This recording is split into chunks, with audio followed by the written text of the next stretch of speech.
نحمده ونصلي على رسوله الكريم اما بعد فاعوذ باللہ من الشیطان الرجیم بسم اللہ الرحمن الرحیم۔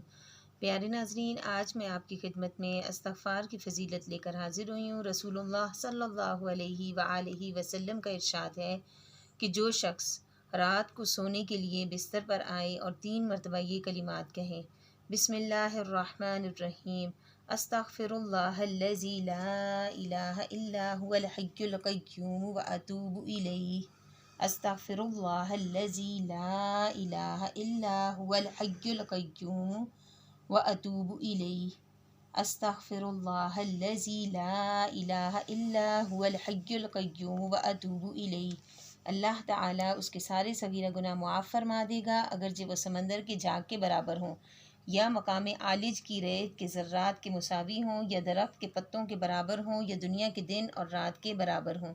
رواہ ترمذی۔ اللہ حافظ۔